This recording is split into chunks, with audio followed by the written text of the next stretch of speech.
What's good, everybody? Welcome to a recap of True Detective Night Country, where we are discussing if season 4 of not Supernatural. Jesus, I can't talk.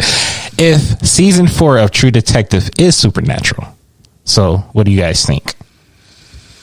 I think I'm going to stand by kind of our original statement is that they're really pushing us in that direction, but we are going to come out with a logical explanation in the end. And we can get more into that in a minute, because I think up until now we kind of just came up with a little bit of a theory before we were talking, but I think that's what's going to continue. Well, there's been a few different, this is a spoiler. Yeah, don't listen discussion to this if you haven't watched that. Yeah, if you haven't seen all 3 episodes of season 4 of True Detective, then don't listen. But yeah, we've seen a few different things that would say this show is leaning towards supernatural. We just watched episode 3, where the patient in the hospital, I think his name was Lund, or something like that, which was one of the guys that was at the research facility. He woke up, he had all of his arms and legs and stuff amputated, I believe. His legs were amputated. His legs and one arm were amputated. There was one hand that he still had. Yeah. But clearly, you can see that he was messed up. But he woke up and he was talking a little bit, but you could tell he was in pain. And then once everyone left the room, it was just him and Navarra in it.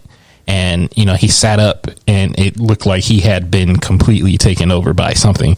And he told her that her mom says hello, which kind of leans towards some supernatural shit, in my opinion. Cue the Exorcist music. Yeah. But that wasn't our first time. A few of the characters have experienced hallucinations. The first episode, I forgot the lady's name, but her husband Travis had led her to the bodies and stuff like that, and he's dead. So that was kind of our first experience with you could say hallucinating, but is it hallucinating it's super weird that how coincidental would it be that she was hallucinating and just happened upon the bodies? Yeah. Which, I get that. Because of the, I forgot the term, like the tribe that, that's there. I will mispronounce it terribly. But it's like a tribe, I think right? it's Inupiaq or something close to that. Yeah, that's something the tribe. You could say that it's spiritual and stuff like that, but that would be supernatural. So, there's been other instances. I'm pretty sure the fucking polar bear had popped up out of the blue in the road. Yeah. But yeah, so what do you think, Joe? Do you think it's supernatural? Do you think they're just kind of... I agree with Ashley. I think it's definitely leaning towards supernatural, but I think there's going to be a logical explanation at the end. It's like we were mentioning when Danvers was at the, I guess you could say it was a memorial at that house with all the ladies there after, I guess a couple had a stillborn baby born. Yes. And so she ended up going into the bathroom to wash her hands, and the water was practically grayish black almost. So obviously the water in the town is contaminated, and it would suggest that, everybody's possibly been drinking it or using it somehow, and everybody's hallucinating, which that would make sense. So I don't know for sure I don't even know if they've mentioned specifically what they're mining there. I can't remember. I think it's just coal, probably. Okay. I'm not sure. So one thing that I did find, and this is just an example, but mercury can contaminate water pretty easily, and it causes neurological damage that leads to hallucinations and psychosis. So I think that might be, a route that could take us. But again, it is weird that their hallucinations are leading them to things such as the corpsicle. So how do we think that happened? Because we had I forgot the detective, the son. Pete. Yeah, we had his. He said his cousin. Oh yeah, the who's a veterinarian. vet. Yeah, came and said that he think they had a cardiac arrest. Which for all of them to simultaneously go into cardiac arrest, that's a at little. the same. Yeah, Yeah. That's a little. yeah, because Out there. he was saying that, you know, even though he's a vet, he was saying that it doesn't look like they were frozen to death. All right. They look like they died before that. Yeah, he said with, you know, all the animals that he's seen frozen to death, it's fairly peaceful. They, you know, they look like they're sleeping, not like they're horrified, but Right. yeah. So what do we think happened there? Do we think that's supernatural, or do we think it's a killer on the loose? Because at the end of episode 3, we saw Annie's phone be unlocked, and she had a video on there where it looked like something or something pulling her as she was screaming. Yeah, it looks like the background looked like it was an ice cave or something. Yeah, it looked like a tunnel. Something like that. Do we think it's a person, or?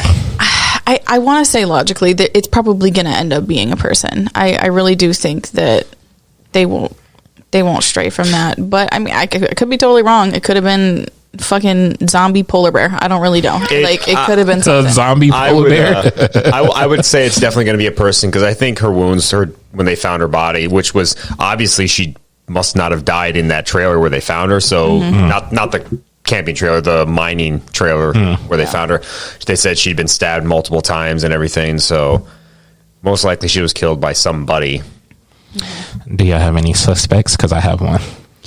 Well, are we still missing one person from the? Clark, yeah. Okay, They're so still trying to find him. we still haven't found that guy. Okay, Which was her boyfriend. I almost feel like that's too obvious. It's too obvious to make the one person who's still missing be the killer. It's too obvious to make her boyfriend be the killer. But I mean, outside of that, I don't have any suspicions at the moment. What about you, Joe? Because I want to say Hank has That's something exactly to do who I with it, think. but something tells me that's too easy. Wait, that's the other cop guy? Yeah, Yeah. He's definitely suspicious. Oh yeah, he's a fucking idiot for sure. Because remember, he was Sending his money to a fucking Russian girl. Give me a fucking break, dude. Remember, You're getting played, dude.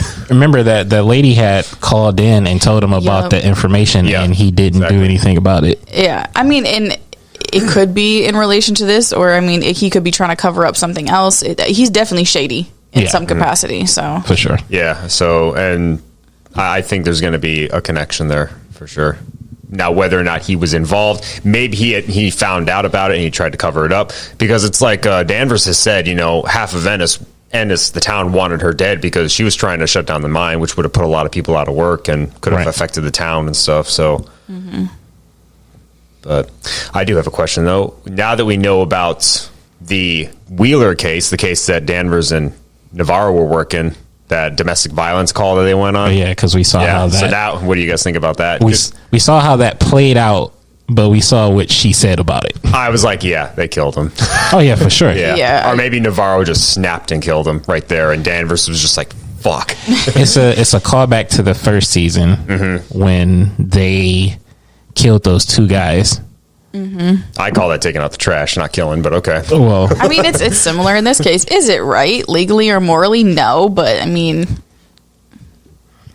it is what it is. I definitely think that one of them definitely shot the guy and played it off as he killed himself. I don't think there's any dispute with that. Yeah. I think it was Danvers. Yeah, I think Danvers was the one who said that he shot himself. Yeah, but So- I think Danvers is the one who shot him. You think so? You think so? Really? Yeah. She has been flying off the handle quite I a few think it's- times, so I I think could it's see her. that.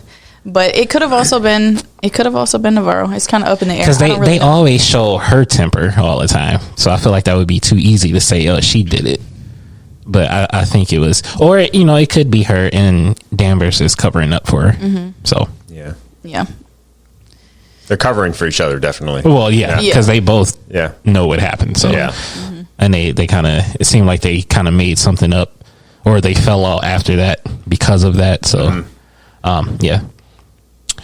Well, guys, that's our thoughts. Let us know down below in the comments. Like, subscribe, share, and hit that notification bell so you know when we post another episode. Until next time, peace.